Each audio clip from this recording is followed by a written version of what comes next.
High மக்களே வணக்கம். Big Boss season 9 எல்லாரும் நம்ம சேனலை சப்ஸ்கிரைப் பண்ணிவிட்டு உங்கள் ஆதரவு தெரிவிச்சுக்கங்க.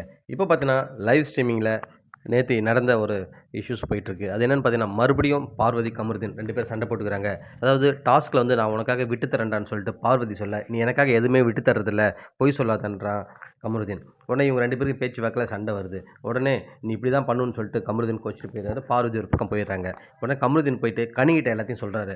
கனி வந்து அதை கேட்டுட்டு அவங்க ஒரு ஐடியா சொல்கிறாங்க, இப்படி பண்ணு அப்படி பண்ணு இப்படி இருக்காதுன்னு சொல்லிட்டு அவங்க அட்வைஸ் பண்ணுறாங்க. அதுக்கப்புறம் உடனே இங்கே பார்த்து இந்த அமித் வந்து கமருதீனை கூப்பிட்டு, உங்களுக்கு எதாவது இஷ்யூஸ்னா நீயும் பார்வதியும் போய் பேசிக்கங்க, அதை விட்டு போய் 3வது ஆள்கிட்டலாம் வந்து ஷேர் பண்ணாது. அதுவும் கனி வந்து நல்லது நினைப்பாங்களான்னு தெரியாது, அவங்க ஏற்கனவே நிறைய விஷயத்து வந்து ஊதி பெருசாக்குறாள், அவங்ககிட்டலாம் போய் சொல்லாதப்பா கமருதீன் சொல்லிட்டு கமருதீன் அட்வைஸ் பண்ணுறாரு. உடனே வினோத் வராரு. வினோத்துமே சொல்கிறாரு, டேய் நீங்கள் 2 பேர் வந்து லவ் பண்ணுறீங்க, எதனால் நீங்கள் 2 பேர் பாருங்கடா, எது வந்தாலும் நீங்கள் 2 பேர் பேசிக்கிங்கடா, ஒன்றும் இங்கே சண்டை வருதா நீங்கள் வீட்டில் போய் பேசிக்கிங்க, இங்கே வந்து கொஞ்சமாக லிமிட்டாக பேசிங்கன்றாரு, எதுக்கு போய் இன்னொரு ஆள்கிட்டலாம் சொல்லிட்டு அவருமே வந்து அட்வைஸ் பண்ணுறாரு.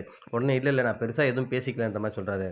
என்ன சொல்கிறாருன்னா, கமருதீன் இனிமேல் பார்வதிட்ட லிமிட்டாக பேசு இங்கே இருக்கிற வரைக்கும், நீ அதுக்கப்புறம் வெளில போய் பார்த்துக்கிட்டாரு. உடனே இங்கே இருக்கிற நம்ம வினோத்துமே அதான் சொல்கிறாரு, டேய் நீ வெளியில் போனால் நடிக்க போயிடுவ, அவள் வந்து டூர் போயிடுவா, ஸோ உங்கள் 2 பேருக்கு வந்து இதை நினைக்கவே மாட்டீங்க, ஒரே இடத்துல உட்காந்துருக்கிறதால நீங்கள் வேறு வழி இல்லாமல் இங்கே வந்து பேசிட்டீங்க 2 பேரும், தனிமையாக ஃபீல் பண்ண தோணுதுன்னா என்ன கூப்பிடு, இல்லை அமித்தை கூப்பிடு, தனியாக வந்து உட்காந்து பேசிக்கலாம்டா, இனிமேல் 2 பேர் தனியாக உட்காந்து பேசுறதை அவாய்ட் பண்ணுங்கள், குரூப்பில் பேசுங்க உட்காந்து, அதுதான் வந்து நல்லாவும் இருக்கும், ஹெல்த்தியாக இருக்கும். இல்லைனா அப்பப்போ இந்த மாதிரி சண்டை போட்டுன்னு ஒரு மாதிரி அசிங்கமாக இருக்குடா, எங்களுக்கே இருக்குன்னா பார்க்குற மக்களுக்கு எப்படி இருக்கும், கொஞ்சம் யோசிச்சு பாருன்னு சொல்லிட்டு அட்வைஸ் பண்ணிட்டு இருக்காங்க.